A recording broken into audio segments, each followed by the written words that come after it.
Chapter wise mathematics की series में हम आज टॉपिक कर रहे हैं एवरेज का, और इससे पहले भी हमने जो वीडियो बनाया था उसमें एवरेज का फर्स्ट पार्ट किया था। आज हम सेकंड पार्ट कर रहे हैं एंड मैं ऐसी उम्मीद करता हूं कि आपने पहला पार्ट हमारा देखा होगा, क्योंकि उसमें जो कॉन्सेप्ट बताए गए थे एवरेज को बेसिक कॉन्सेप्ट थे, जिसके बिहाफ पे हम नेक्स्ट जो इसके एडवांस कॉन्सेप्ट होंगे वो पढ़ेंगे अभी, ठीक है। और जिसने ये वीडियो नहीं देखी है उनसे रिक्वेस्ट है कि वो पहले वो वीडियो देख लीजिएगा, जिससे उनके वो कॉन्सेप्ट क्लियर हो जाए और नेक्स्ट में उनको कुछ नया ना लगे सेकंड पार्ट में, ठीक है। तो एवरेज के इसी में थोड़ा सा आगे चलते हैं, और जो नेक्स्ट है हमारा वो है एवरेज स्पीड, ठीक है। एवरेज स्पीड को हिंदी में कहा जाता है औसत चाल। एवरेज स्पीड पढ़ने से पहले हमें कुछ बेसिक चीजें पता होनी चाहिए, जैसे कि मान लीजिए जैसे distance is equal to speed into time, ये एक बेसिक फॉर्मूला होता है टाइम डिस्टेंस एंड स्पीड वाले चैप्टर का। इसी को हम ऐसे भी लिख सकते हैं speed is equal to distance upon time, और हमारे पास अगर हमें निकालना है टाइम तो क्या हो जाएगा डिस्टेंस अपॉन में स्पीड। तो ये तीन फॉर्मूले आपके बहुत ही बेसिक हैं डिस्टेंस एंड टाइम वाले चैप्टर के, जो आपको कंफर्म होने चाहिए। उसी के बेस पे थोड़े से क्वेश्चन होंगे जो हमें सोल्व करने हैं, ठीक है। जो एवरेज स्पीड है इसको हम दो सिचुएशन में पढ़ते हैं। पहली सिचुएशन ये है हमारे पास व्हेन डिस्टेंस इज इक्वल, मतलब जब आपका डिस्टेंस सेम हो, इक्वल हो, तो उस टाइप के क्वेश्चन हम कैसे सोल्व करेंगे। जैसे मान लीजिए हमारे पास ये डिस्टेंस है a टू b, कोई भी स्टूडेंट है वो मान लीजिए यहाँ पे उसका घर है, ठीक है, और यहाँ पे उसकी स्कूल है, और वो बच्चा यहाँ से जाता है मान लीजिए 10 की स्पीड से, और वापस जब आता है तो 20 किलोमीटर पर आवर की स्पीड से आता है। और आपसे पूछा जाता है कि उस बच्चे की पूरी यात्रा के दौरान एवरेज स्पीड क्या होगी, औसत चाल क्या होगी। तो इसको निकालने के लिए हम क्या कर सकते हैं, हमारे पास एक नॉर्मल सा फॉर्मूला है, वो हम यूज कर सकते हैं क्या, 2xy upon x plus y। लेकिन ये फॉर्मूला यूज करने से पहले इसी में हम एक, ये तो a टाइप हुआ, एक b दूसरी सिचुएशन भी हो सकती है। कैसे, मान लीजिए a से लेके कोई स्थान है b तक का, और आपसे कहा जाता है कि इसका जो हाफ पार्ट है कोई भी व्यक्ति वो 20 किलोमीटर पर आवर की स्पीड से तय करता है, और जो रेस्ट पार्ट है वो करता है 30 किलोमीटर पर आवर की स्पीड से, ठीक है। A से लेके B तक की कोई दूरी है, उसका जो हाफ पार्ट है वो 20 किलोमीटर पर आवर की स्पीड से, और जो रेस्ट पार्ट है वो 30 किलोमीटर पर आवर की स्पीड से। और आपसे पूछा गया कि पूरी यात्रा के दौरान उसकी एवरेज स्पीड क्या होगी। तो उसमें भी देखिए यहाँ पे अगर हाफ है तो यहाँ भी कितना होगा, हाफ ही बचेगा, ठीक है। तो ये दोनों डिस्टेंस क्या हो गया आपस में इक्वल, तो यहाँ भी डिस्टेंस इक्वल है और यहाँ भी दोनों डिस्टेंस इक्वल है। तो जब भी डिस्टेंस इक्वल हो तो हम कौन सा फॉर्मूला यूज करेंगे, 2xy x प्लस y। और इसको अगर हम सोल्व करें पहले वाले को, तो हमारे पास क्या होगा, x हमारे पास पहली स्पीड हो जाएगी और y हमारे पास सेकंड स्पीड हो जाएगी। तो यहां से पहले वो क्वेश्चन को सोल्व करें तो 2 into 10 into 20 divide by 10 plus 20 कितना हुआ 30, ये 0 हो गया, और ये हुआ 40 डिवाइड बाई 3, और ये हो जाएगा 13 सही 1/3 किलोमीटर पर आवर। आपको यहाँ पे आंसर ऐसे भी मिल सकता है 13.33 किलोमीटर पर आवर, ठीक है। और दूसरा जो क्वेश्चन दिया हुआ यहाँ पे वो है कि हाफ जो डिस्टेंस है वो 20 किलोमीटर पर आवर की स्पीड से, और जो रेस्ट है वो 30 किलोमीटर पर आवर की स्पीड से। तो यहाँ पे भी हम सेम फॉर्मूला यूज करेंगे, 2 इंटू यहाँ पे 20 इंटू 30 डिवाइड बाई क्या करें हम 50, 0 5 चौके 20, तो ये हो गया 8 24, 24 किलोमीटर पर आवर। तो इस तरह से हमारे पास ये तो एक सिचुएशन होगी। अगर मान लीजिए दूसरी सिचुएशन कैसे होगी उसको हम देखते हैं। देखिए इसी में नेक्स्ट सिचुएशन क्या हो सकती है हमारे पास, when distance is not equal. मतलब कि जब आपका जो डिस्टेंस है, दूरी है, इक्वल ना हो, बराबर ना हो। ये सिचुएशन कैसे हो सकती है? मान लीजिए ए से लेके बी तक की दूरी है, कोई व्यक्ति कार द्वारा तय कर रहा है और 100 किलोमीटर का डिस्टेंस है, वो चल रहा है 20 किलोमीटर पर आवर की स्पीड से, और बी से लेके सी तक की कोई 150 किलोमीटर डिस्टेंस है और इसको तय कर रहा है वो 30 किलोमीटर पर आवर की स्पीड से। तो आपसे पूछा गया कि पूरी यात्रा के दौरान उस व्यक्ति की एवरेज स्पीड या औसत चाल क्या होगी, ठीक है। तो उसके लिए हम कैसे निकालेंगे? जो एवरेज स्पीड होगी वो होगी, उसके लिए एक बेसिक सा फॉर्मूला है, टोटल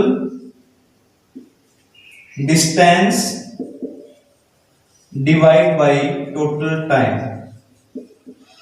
तो यहां पे अगर हम बात करें तो हमारे पास जो टोटल डिस्टेंस है वो कितना हो जाएगा? वो हो जाएगा 250।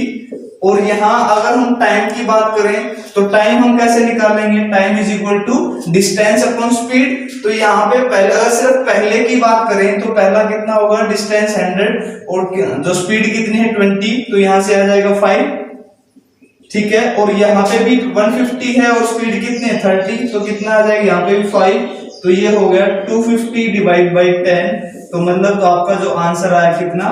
25 किलोमीटर पर आवर। मतलब जो व्यक्ति ए से लेके सी तक की यात्रा कर रहा है बी से होते हुए, उस व्यक्ति की पूरी यात्रा के दौरान जो औसत चाल है, एवरेज स्पीड है, वो कितनी होगी? 25 किलोमीटर पर आवर, ठीक है। एवरेज स्पीड से संबंधित जो क्वेश्चन आपके एग्जाम में पूछे जाते हैं उनके कुछ एग्जांपल्स हम ले लेते हैं। जैसे मान लीजिए दिया हुआ है a person goes to office with the speed of 60 kilometre. कोई व्यक्ति है वो अपने घर से ऑफिस जाता है कितने स्पीड से? 60 किलोमीटर प्रति घंटा की स्पीड से। And return to home with the speed of 40 kilometre. और जब वो वापस आता है ऑफिस से अपने घर पे तो कितने स्पीड से आता है? 40 किलोमीटर प्रति घंटा की रफ्तार से। Find average speed during whole travelling. मतलब उसकी उस यात्रा के दौरान जो उसने यात्रा की है उसके दौरान जो भी एवरेज स्पीड है वो आपको बतानी है, एग्जामिनर ने आपसे पूछा है, ठीक है। तो यहाँ पे देखिए आप पहले डायग्राम बना लीजिएगा ऐसे क्वेश्चंस में। जैसे मान लीजिए ये उसका घर है और ये उसका ऑफिस है। तो जब वो ऑफिस गया तो कितनी स्पीड से गया था? 60 किलोमीटर पर आवर की स्पीड से। और जब वहां से वापस आया तो कितनी स्पीड से आया? 40 किलोमीटर प्रति घंटा की रफ्तार से, ठीक है। और आपसे पूछा गया है कि इसकी क्या बतानी है? एवरेज स्पीड बतानी है। तो आपको यहाँ पे चेक करना है कि सिचुएशन फर्स्ट है या सेकंड है। फर्स्ट सिचुएशन में क्या था कि आपकी जो डिस्टेंस है वो क्या रहेगा? दोनों टाइम पे इक्वल रहेगा। और सेकंड टाइम तो जो सेकंड सिचुएशन थी उसमें क्या था कि आपका जो डिस्टेंस है वो इक्वल नहीं होगा। अगर डिस्टेंस इक्वल है तो हम क्या यूज कर लेंगे? 2xy अपॉन x प्लस में y, किसके लिए? एवरेज स्पीड निकालने के लिए।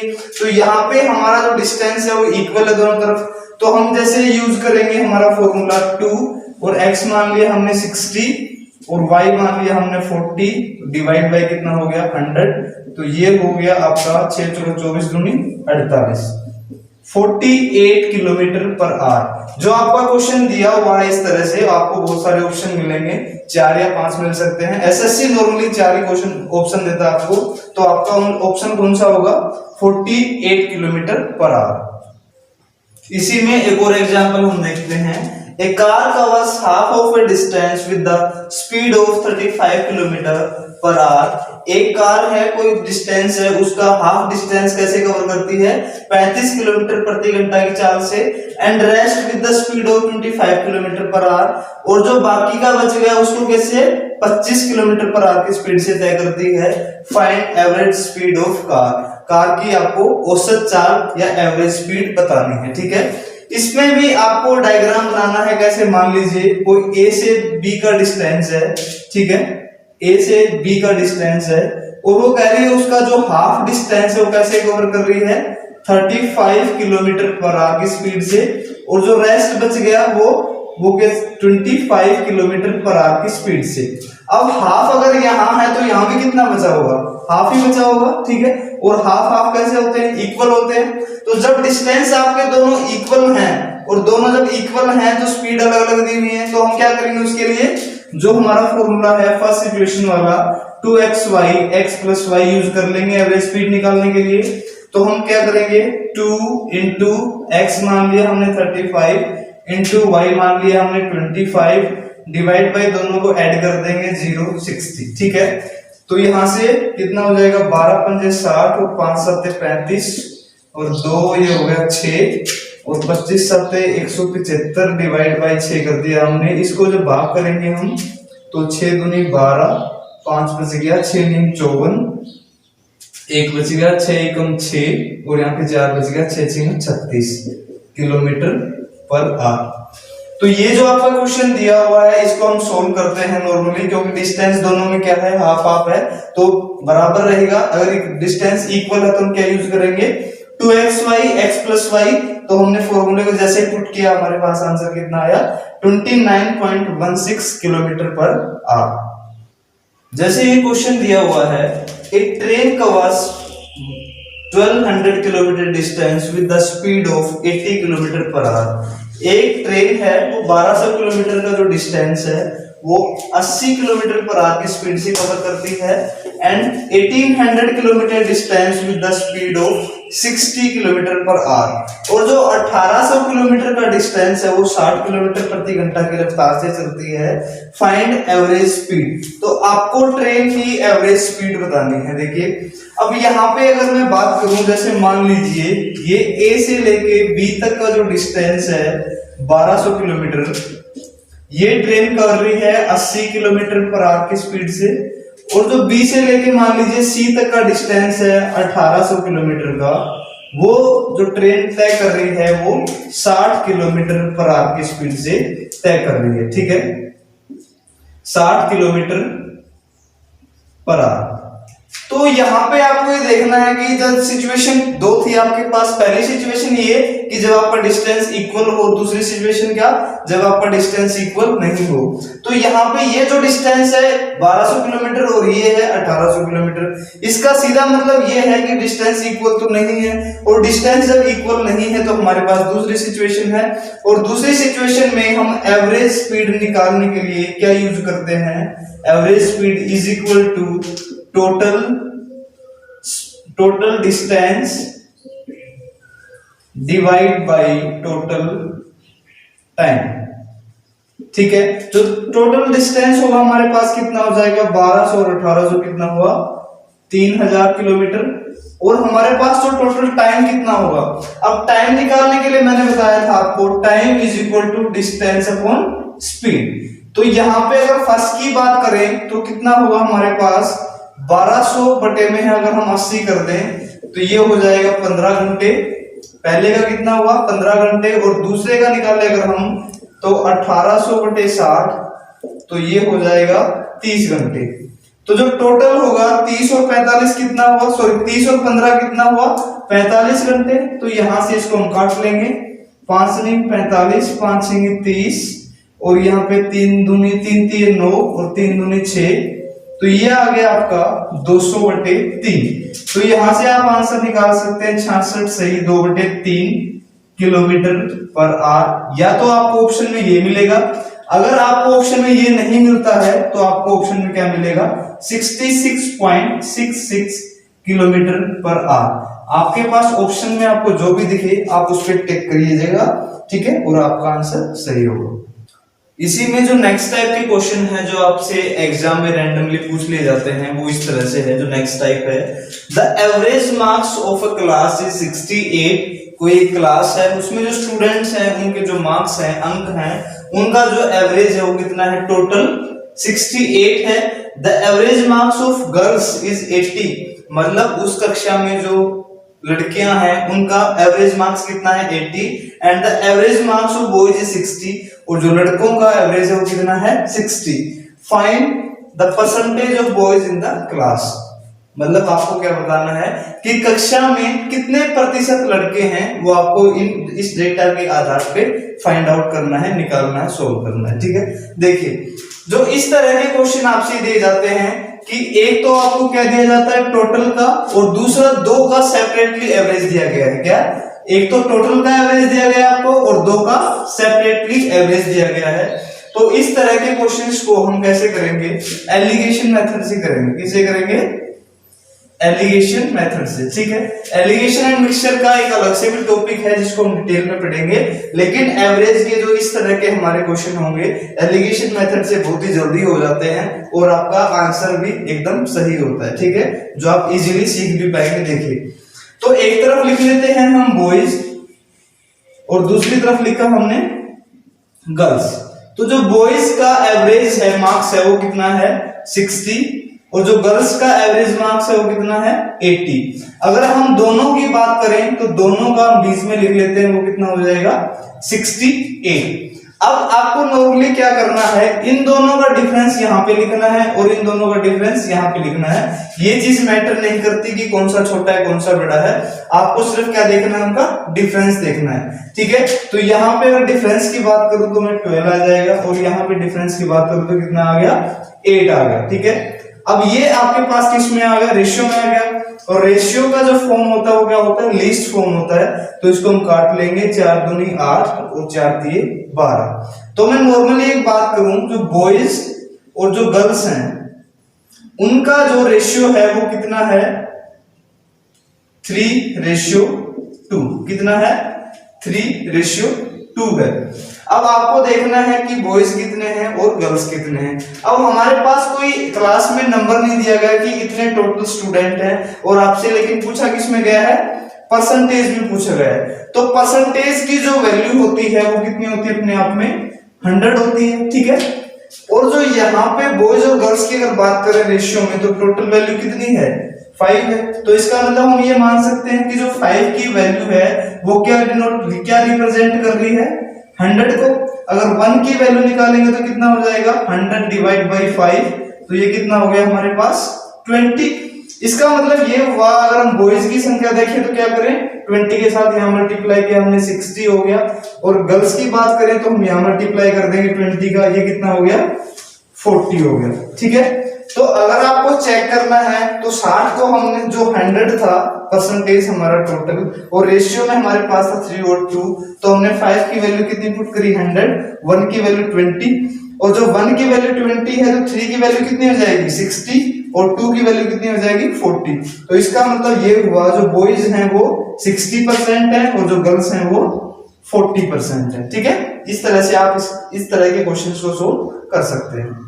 इसी तरह के क्वेश्चंस में अगर हम एक स्टेप और आगे चलते हैं तो क्वेश्चन दिया हुआ है the average marks of 120 students are 35। मतलब किसी कक्षा में 120 विद्यार्थी हैं और उनके जो एवरेज मार्क्स हैं वो कितने हैं 35। If average marks of pass students are 39, मतलब जो पास हुए हैं उनका एवरेज मार्क्स कितना है 39 है, and average marks of fail student is 15, मतलब जो फेल हुए हैं उनका एवरेज मार्क्स कितने हैं 15। Then find how many student pass. तो आपको ये बताना है कि जो कितने विद्यार्थी हैं वो पास हो गए हैं, ठीक है। तो इसके लिए भी हम वो यूज करेंगे, पहले क्या, एक तो हमारे पास होल एवरेज दिया हुआ है, मतलब पूरी क्लास का कितना है 35 है, दूसरा पास का अलग से दिया है और फेल स्टूडेंट्स का अलग से दिया है। तो इसमें भी हम क्या यूज कर सकते हैं, एलिगेशन यूज कर सकते हैं, ठीक है। एलिगेशन मेथड से हम इसको सोल्व कर सकते हैं बहुत ही इजीली। देखिए कैसे, तो सबसे पहले हम ले लेते हैं जो हमारे पास स्टूडेंट हैं और दूसरे हमारे पास कौन से हैं फेल स्टूडेंट। अगर मैं देखूं पास स्टूडेंट का जो हमारे पास है एवरेज वो कितना है 39 दिया है, और जो फेल स्टूडेंट है उनका कितना है 15 दिया हुआ है। अगर मैं टोटल की बात करूं तो हमारे पास कितना है उनके दोनों का बीच का 35। अब हम ये क्या करेंगे, नॉर्मली उसी तरह से इन दोनों का डिफरेंस निकाल लेंगे। मैटर नहीं करता कि नंबर कौन सा छोटा है कौन सा बड़ा है, आपको सिर्फ क्या देखना है, डिफरेंस देखना है। तो यहां से अगर बात करूं तो मैं यहाँ पे आ गया 20 और यहाँ पे कितना आ जाएगा 4। तो यहां से अगर रेशियो को लिस्ट फॉर्म में लेके आएंगे तो 4 एकम 4 और 4 पंजे 20। तो जो पास स्टूडेंट हैं और जो फेल स्टूडेंट है उन दोनों का रेशियो कितना हुआ 5:1, ठीक है। और जो फेल और पास दोनों हैं टोटल कितने हो गए 6 हो गए अगर सिर्फ रेशियो की बात करें। और वैसे हमें एग्जामिनर ने क्या कहा है, जो टोटल स्टूडेंट है वो कितने हैं 120। इसका मतलब ये हुआ कि हम 6 की जो वैल्यू है वो कितनी पुट कर सकते हैं 120। मतलब यहाँ पे जो 6 है वो किसको रिप्रेजेंट कर रहा है, 120 को। तो 1 किसको रिप्रेजेंट करेगा, 120 डिवाइड बाय 6, और ये कितना हो गया 20। इसका मतलब ये हुआ हमारे पास अगर 5 की वैल्यू निकालनी है तो यहाँ पे 20 की मल्टीप्लाई कर दो, कितना हो जाएगा 100, और यहाँ पे अगर 1 की वैल्यू निकालनी है 20 की मल्टीप्लाई कितना हो गया 20, ठीक है। और अब आपसे पूछा जाए कि पास स्टूडेंट कितने हैं, तो पास कितने होंगे 100, और आपसे पूछा जाए फेल कितने हैं तो कितने होंगे 20, ठीक है। इस तरह के जो क्वेश्चन होंगे आप ऐसे सोल्व कर लीजिए। इसी में देखिए हम एक एग्जांपल और लेते हैं। The average salary of employees in A workshop is 8000, ठीक है। मतलब एक जो कंपनी है, वर्कशॉप है, वहां पे जो कुछ एम्प्लॉय हैं उनकी जो एवरेज सैलरी है टोटल कितनी है 8000 रुपए है। And the average salary of 7 technician is 12000, जो वहां पे 7 टेक्नीशियंस हैं उनकी सैलरी कितनी है 12000, जो एवरेज सैलरी है। And the average salary of rest employees is 6000, मतलब जो वहां पे और एम्प्लॉय बच गए हैं उनकी सैलरी का एवरेज कितना है 6000। Find the total number of employ in the workshop, आपको यहाँ पे ये बताना है कि उस वर्कशॉप में टोटल कितने एम्प्लॉय काम करते हैं, ठीक है। तो उसी मेथड से करते हैं, देखिए हम, क्योंकि हमारे पास क्या है, एक तो टोटल का एवरेज दिया हुआ है और दो जगह पे हमारे पास सेपरेटली दो लोगों का एवरेज दिया हुआ है, तो हम इसको एलिगेशन मेथड से इजीली निकाल सकते हैं। तो हमारे पास यहाँ पे होंगे एक तरफ टेक्नीशियन होंगे और दूसरी तरफ क्या होंगे जो रेस्ट एम्प्लॉय हैं, ठीक है। तो जो टेक्नीशियन है वो हमारे पास कितने हैं, सॉरी उनकी एवरेज सैलरी कितनी है 12000 है, और हमारे पास अगर देखें जो रेस्ट एम्प्लॉय उनकी कितनी है 6000 है। अगर इन दोनों की बात करें तो टोटल एम्प्लॉइज की जो एवरेज सैलरी वो कितनी है 8000 है। तो यहाँ पे क्या करते हैं, डिफरेंस निकालते हैं, यहाँ आ गया 2000 और यहाँ आ जाएगा कितना 4000। तो यहाँ पे अगर हम रेशियो में लेके आएंगे लिस्ट फॉर्म में तो ये हो जाएगा 1:2। तो यहाँ पे जो टेक्नीशियन और जो रेस्ट एम्प्लॉइज हैं उनका जो रेशियो आ गया 1:2। अब एक बात यहाँ पे आपको बताई गई है क्वेश्चन में कि जो टेक्नीशियंस हैं उनकी संख्या कितनी है 7 है। टेक्नीशियंस कितने हैं 7। इसका मतलब ये हुआ कि जो 1 है वो किसको रिप्रेजेंट कर रहा है 7। 1 की जो वैल्यू है वो कितनी हुई 7। तो अगर 1 की वैल्यू 7 है तो 2 की वैल्यू कितनी हो जाएगी 7 गुना में 2 बराबर कितना हुआ 14। 7 गुना 2 कितना हुआ 14। और आपसे क्या पूछा गया है, टोटल एम्प्लॉइज 7, सॉरी टेक्नीशियन 7 है और एम्प्लॉइज जो बचे हैं वो कितने हैं 14 हैं। तो टोटल की अगर बात करूं दोनों को हम क्या कर देंगे, जोड़ देंगे। 7 प्लस में 14 कितना हुआ 21। तो इस क्वेश्चन के अगर आंसर की हम बात करें तो जो टोटल एम्प्लॉइज होंगे वो कितने होंगे 21। कई बार आपसे एवरेज में ही एज वाले क्वेश्चन भी पूछ लिए जाते हैं। जैसे क्वेश्चन दिया हुआ है, the average age of husband wife 23 years when they got married. मतलब एक हस्बैंड वाइफ कपल है, जब उनकी शादी हुई थी तो उनकी जो एवरेज एज थी वो कितनी थी 23 years. After 5 years they have a 1 year old baby as well. मतलब जब उनकी शादी को 5 साल हो गए तो उनका एक बेटा भी था 1 साल का। Find average age of family now. तो उनकी फैमिली की अभी आपको एवरेज एज बतानी है तीनों मेंबर्स की, ठीक है। तो इसको हम कैसे सोल्व करेंगे, तो सबसे पहले हम क्या कर सकते हैं, हमारे पास 2 पर्सन है हस्बैंड और वाइफ और उनका जो एवरेज है वो कितना है 23। तो इसका क्या निकाल सकते हैं, सम निकाल सकते हैं। तो यहाँ पे जो सम होगा एज का वो कितना आ जाएगा 23 into 2 इज इक्वल टू कितना हो गया 46, ठीक है 46 हो गया। लेकिन उसके बाद देखिए उनकी शादी को कितने साल हुए 5 साल हुए। अब उनकी शादी को अगर 5 साल हुए हैं तो 5 साल हस्बैंड की एज में जुड़ेंगे और 5 साल वाइफ की एज में जुड़ेंगे। तो मतलब टोटल कितना ऐड होगा 10 ऐड होगा। तो टोटल उनकी एज अगर हम देखें आज तो कितनी हो जाएगी 56 हो जाएगी, ठीक है।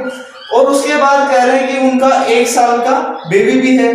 तो 1 साल का बेबी है तो हम 1 साल वो भी ऐड कर देते हैं तो कितना हो गया 57। अब यहाँ पे जो एज का सम है वो कितना हो गया नया 57। और अभी अगर एवरेज निकालना है उनकी फैमिली का तो उनकी फैमिली में जो मेंबर्स हैं वो कितने हो गए 3, तो हमारे पास सम है 57 और मेंबर है 3, तो हम क्या निकाल सकते हैं, इजीली से एवरेज निकाल सकते हैं। 57 डिवाइड बाई 3 कितना हो जाएगा, 19। तो अगर आपसे पूछा जा रहा है कि अभी उनकी फैमिली की जो एवरेज एज है वो कितनी है, तो आप क्या लिख सकते हैं, 19 ईयर्स। ठीक है, और इस क्वेश्चन का आंसर क्या होगा आपका, 19 ईयर्स। आइए इसी टाइप का हम एक और एग्जांपल देखते हैं। The average age of Ram is thrice of his son, मतलब राम की जो एज है अपने बेटे से 3 गुनी है, and 2/5 of his father's as, और अब उनके पापा के 2/5 है।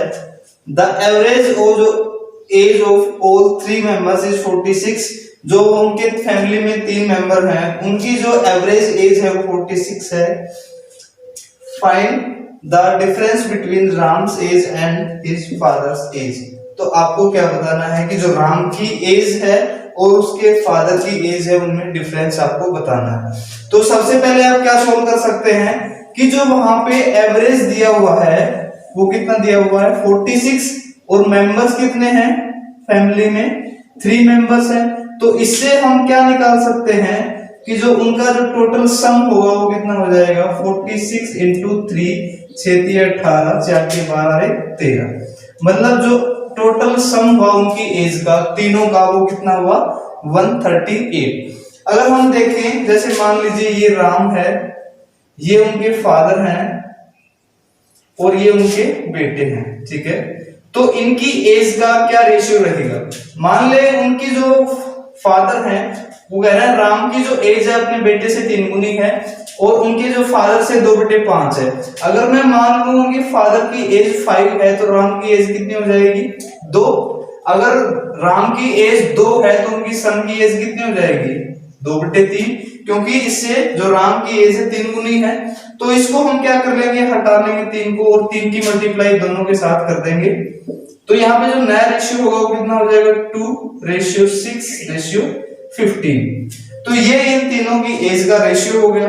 अब आपसे क्या पूछा गया है, find the difference between Ram's age and his father's age. अब यहाँ पे टोटल कितना है, 6 और 2 8, 15 और 8 कितना हो गया, 23, और यहाँ पे जो टोटल सम है वो कितना है, 138। जो तो 23 है वो किसको रिप्रेजेंट करेगा, 138 को। तो 1 किसको रिप्रेजेंट करेगा, 138 डिवाइड बाई 23। तो यहाँ पे ये 6 पे कट जाएगा, 23 की 138। तो जो 1 किसको रिप्रेजेंट कर रहा है आपका, 6 को। तो अगर 1 6 को रिप्रेजेंट कर रहा है तो वहां पे अगर सन की आपको निकालनी है तो 6 की मल्टीप्लाई यहां कर दो आप, तो ये हो गया कितना, 12। अगर आपको राम की एज निकालनी है तो 6 की मल्टीप्लाई यहां कर दो आप, तो इनकी एज कितनी हो जाएगी, 36। अगर इनके फादर की एज निकालनी है तो 6 की मल्टीप्लाई यहां कर दो आप, इनकी एज हो जाएगी कितनी, 90। अब देखिए आपसे डिफरेंस पूछा गया है राम और उनके फादर की एज का, तो यहाँ पे 90 माइनस कर देंगे इसमें से 36, तो यहाँ पे बच गया 4, और यहाँ पे कितना बच जाएगा, 8 में से 3 गया तो 5। ठीक है, तो आपसे आप किसी का भी पूछ ले आंसर आप इजीली बता सकते हैं, क्योंकि आपको यहाँ पे तीनों की एज का पता चल गया है। मैं एक बार फिर से रिपीट कर देता हूँ इस क्वेश्चन को। देखिए जो एवरेज दिया गया है तीनों की एज का कितना है, 46, मेंबर कितने 3, तो सम कितना हो जाएगा 138। ठीक है, और अगर हम बात करें उनकी जो एज का रेशियो क्या होगा, फादर की एज मान लीजिए 5 है तो राम की एज कितनी हो जाएगी 2, और उनके बेटे की एज कितनी हो जाएगी 2/3। तो हमने यहाँ से 3 हटा के दोनों जगह पे क्या कर दिया, 3 का मल्टीप्लाई रेशियो इक्वल करने के लिए। तो यहाँ पे जो हुआ उनका कितना हो जाएगा 2, 6 एंड 15 हो गया। ठीक है, अब देखिए इनका जो टोटल सम हुआ कितना 23। तो 23 किसको रिप्रेजेंट कर रहा है, 138 को, क्योंकि यहाँ पे रेशियो का सम है और यहाँ पे टोटल सम उनकी एज का। तो 1 की वैल्यू कितनी आ गई, 138 divide by 3 is equal to 6। तो यहाँ पे अगर 1 की वैल्यू 6 है तो हमने सन की वैल्यू के साथ 6 है और तीनों के साथ क्या कर दिया 6 का मल्टीप्लाई, तो तीनों की एज निकाल ली। अब हम क्या करें, राम की एज और फादर की एज दोनों का डिफरेंस निकाला, तो आपका आंसर कितना आ गया 54 इयर्स। ठीक है, ये आपका आंसर होगा। चलिए इसी में एक स्टेप आगे और बढ़ते हैं और हमारे पास जो क्वेश्चन दिया हुआ है, a batsman scored 63 runs in his 12th inning एक जो बल्लेबाज है क्रिकेट के मैच में अपनी 12वीं पारी खेलता है और कितने रन बनाता है, 63 रन बनाता है। Due to that his average runs increased by 2 runs, मतलब उसका जो भी अब तक एवरेज रन चल रहा था उसमें 2 रन बढ़ जाते हैं।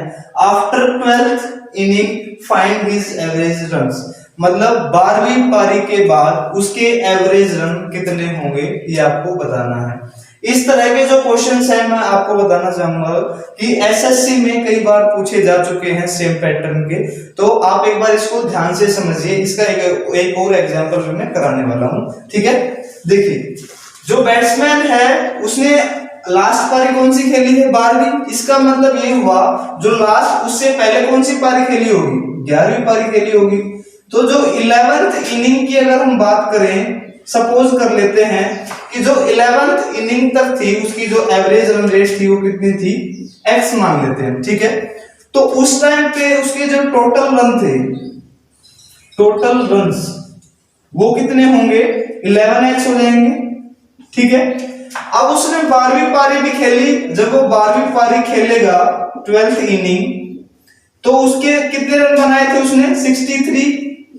और उसके अगर हम न्यू टोटल की बात करें, न्यू टोटल कितना हो जाएगा उसका, 11x प्लस में 63। तो जो नया टोटल हुआ उसका रन का वो कितना हुआ, 11x प्लस में 63।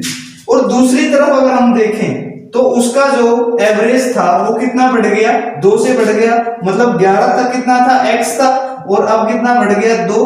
और अगर हम एवरेज से 12वीं पारी तक टोटल रन निकालेंगे तो इसे 12 से मल्टीप्लाई कर देंगे तो हमारे पास जो टोटल रन हो जाएंगे वो कितने हो जाएंगे, 12x प्लस में 24। कितना हुआ, 12x प्लस में 24। तो हमारे पास ये भी टोटल है और ये भी टोटल है, कितने इनिंग्स का, ये भी 12 इनिंग का है और ये भी 12 इनिंग का है। तो जब हमारे पास दो टोटल हैं, बराबर हैं, तो इनको इक्वल पुट कर सकते हैं। तो हमने यहाँ पे पुट किया 11x प्लस में 63 is equal to 12x plus में 24। x एक तरफ ले आएंगे, नंबर्स एक तरफ ले आएंगे, तो 11x minus 12x is equal to कितना हो जाएगा, 24 माइनस 63। तो यहां से होगा माइनस का x इज इक्वल टू, ये हो जाएगा 13 में से 4 गए तो 9 बची, 5 में से 2 गए तो 3 बची, माइनस का माइनस माइनस कैंसिल, तो x की जो वैल्यू है वो कितनी आएगी, 39। अब यहाँ पे हम देखते हैं जो x हमने अज्यूम किया था वो क्या किया था, 11वीं 12वीं तक का क्या किया था हमने, एवरेज अज्यूम किया था। तो जो 11th इनिंग तक का एवरेज था वो कितना था, 39 था। लेकिन एग्जामिनर ने आपसे क्या पूछा है, find the his average after 12th inning, मतलब 12वीं पारी के बाद उसका एवरेज कितना होगा। तो इंक्रीज कितना हुआ 11वीं के बाद 2, और 11वीं में कितना था 39, तो इसमें हम 2 ऐड कर देंगे तो कितना हो जाएगा 41। और एक बात और यहाँ पे मैं आपको बताना चाहूंगा कि आपको ऑप्शन में दोनों ही मिलेंगे और 100% चांस है कि जो ए ऑप्शन होगा आपका वो कितना मिलेगा, 39 हो सकता है, बी 40 हो सकता है, सी 43 हो, और डी कितना होगा आपका 41। तो आपको ये देखना, ये नहीं करना है कि आपका जैसे यहाँ पे x की वैल्यू आई और आपका आंसर 39, क्योंकि मोस्ट ऑफ स्टूडेंट क्या करते हैं, जो हमने अज्यूम किया होता है एक बार वो वैल्यू निकल जाए तो सोचते हैं कि हमारा आंसर आ गया, और जब उस टाइम पे एग्जाम में हमारा माइंड भी इसी तरह से सेटअप हो जाता है कई बार, तो जैसे ही हमें ऑप्शन में आंसर देगा हम जल्दी के चक्कर में क्या कर देते हैं, इस पे टिक कर देते हैं। लेकिन ऐसा हमें नहीं करना, हमें शांति से पूरा क्वेश्चन सोल्व करना है और उसके बाद क्या करना है, सही आंसर पे टिक करना है। क्योंकि अगर हमारा कंसेप्ट भी क्लियर है, हमने क्वेश्चन भी सही कर लिया है, तो एक छोटी सी मिस्टेक की वजह से हम एक जो हमारा मार्क्स है, 1 मार्क है, उसको हम खराब नहीं करेंगे, उसको हम उसमें अचीव कर लेंगे, ठीक है। तो इसका जो सही आंसर होगा वो कितना होगा, 41। देखिए इसी में हमने एक क्वेश्चन और लिया है सेम टाइप का, ताकि आपको अच्छे से कंसेप्ट समझ में आए, क्योंकि ये क्वेश्चन इंपॉर्टेंट है। इस टाइप का क्वेश्चन रैंडमली कई बार पूछा गया है एसएससी वगैरह में, ठीक है। तो ये क्वेश्चन है, a batsman scored 108 runs in 11th inning due to that average runs increased by 6 runs after 11th inning, find his average runs. मतलब क्या है कि उसने अपनी 11वीं पारी में 108 रन बनाए और इसके कारण क्या हुआ, उसका एवरेज रन 6 बढ़ गया, तो उसकी 11वीं पारी के बाद एवरेज क्या होगी। अब मैं ऐसी उम्मीद करता हूं कि शायद आप ये वीडियो पॉज करके इसका जो आंसर है मुझसे पहले ही निकाल लेंगे और शायद उसके बाद इसका सॉल्यूशन देखेंगे। ठीक है, चलिए सोल्व करते हैं। तो हमारे जो मान लेते हैं जो 10 तक इनिंग थी, जो 10th इनिंग थी, 10th इनिंग तक हम मान लेते हैं जो उसके एवरेज रन थे वो कितने थे, एवरेज रन मान लेते हैं x थे। ठीक है, तो उसका जो टोटल था वो कितना हो जाएगा, टोटल हो जाएगा 10x। अगर मैं बात करूं 11th इनिंग की, तो 11th इनिंग में उसने कितने रन बनाए, उसने बनाए हैं 108। तो जो न्यू टोटल हो जाएगा उसका, न्यू टोटल हो गया 10x प्लस में 108। एक तो हमारे पास ये इक्वेशन बन गई कि जो नया टोटल है वो कितना है, 10x प्लस में 108। ठीक है, और दूसरी अगर बात करें तो उसका जो एवरेज था पहले x था, लेकिन 11वीं पारी में कितना बढ़ गया, उसका 6 बढ़ गया। तो अगर यहां से हम टोटल की बात करें तो कितना हो जाएगा, 11x प्लस में 66, ये हो गया उसका टोटल। तो यहाँ पे ये टोटल है और यहाँ पे भी ये टोटल रन्स हैं, तो हम क्या कर देंगे, दोनों को इक्वेट कर लेंगे, इक्वल पुट कर देंगे। तो यहां से हमने इनको इक्वल पुट कर दिया, 10x plus 108 is equal to कितना होगा, 11x प्लस में 66। तो यहां से 10x minus 11x is equal to 66 minus 108।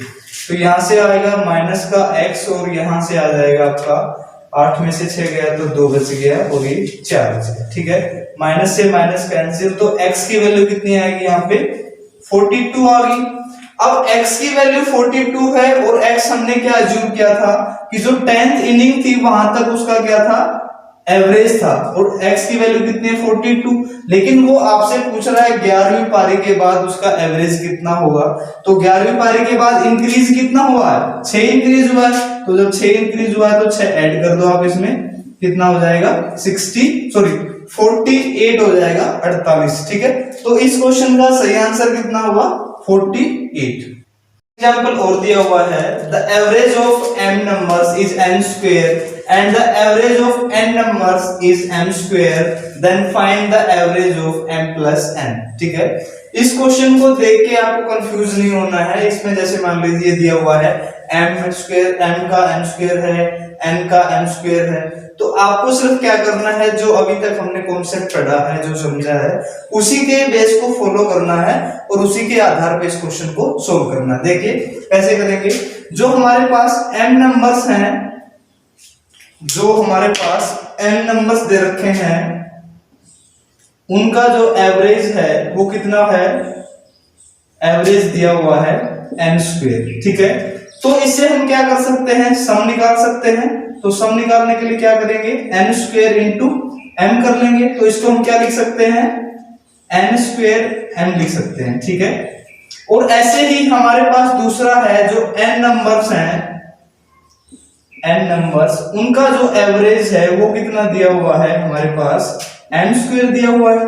तो इनका सम निकाल सकते हैं हम, सम निकालेंगे तो कितना आएगा, m स्क्वायर इंटू n, और इसको हम क्या लिख सकते हैं, m स्क्वायर n लिख सकते हैं। ठीक है, अब आपसे पूछ रहा है कि जो m नंबर है और n नंबर है उनका एवरेज बताना है। तो इसके लिए हमें क्या पता होना चाहिए, जो m नंबर उनका सम और जो n नंबर उनका सम पता होना चाहिए, और इन दोनों से क्या कर देंगे, डिवाइड कर देंगे। तो हमारे पास जो n नंबर है इनका सम कितना है, n स्क्वायर और m, और जो n नंबर सम का कितना है, m स्क्वायर इंटू n। तो इनको क्या करें, हम दोनों को जोड़ के m प्लस n से भाग दे देंगे। तो हम यहाँ पे कर रहे हैं एवरेज निकालने के लिए, हमने लिखा n square m plus m square n divide by m plus में n। ठीक है, तो यहाँ पे दोनों में mn कॉमन ले सकते हैं हम, तो mn कॉमन ले लिया हमने। यहां से क्या बचेगा हमारे पास n, और यहां से क्या बचेगा हमारे पास m, और डिवाइड किससे करेंगे हम, m प्लस n से। तो यहां से ये दोनों सेम है, कट जाएगा, तो हमारे पास क्या बचेगा, m प्लस में n। जो फाइनल आंसर आपका क्या हुआ, m n हो गया आपका आंसर। ठीक है, तो मैंने आपको इस एवरेज के टॉपिक में बहुत सारे कॉन्सेप्ट बताए, बहुत सारे क्वेश्चंस के टाइप भी बताए हैं, ठीक है। और मैंने पूरी कोशिश की है कि हिंदी इंग्लिश दोनों वर्जन में आपको चीजें समझ आए, ठीक है। तो आप इसके लिए क्या करिए, जो भी आपके पास हेल्प बुक है उसमें से प्रैक्टिस कीजिए। जो चीजें नहीं समझ में आती आप कमेंट करके पूछ सकते हैं, ठीक है। अगर आपको ये वीडियो पसंद आई तो आप लाइक कीजिए, कमेंट कीजिए, शेयर कीजिए और हमारा यूट्यूब चैनल ऑनलाइन एजुकेशन पाठशाला को सब्सक्राइब भी कर दीजिएगा, ठीक है। घर पे रहिए, सेफ रहिए। Thank you so much.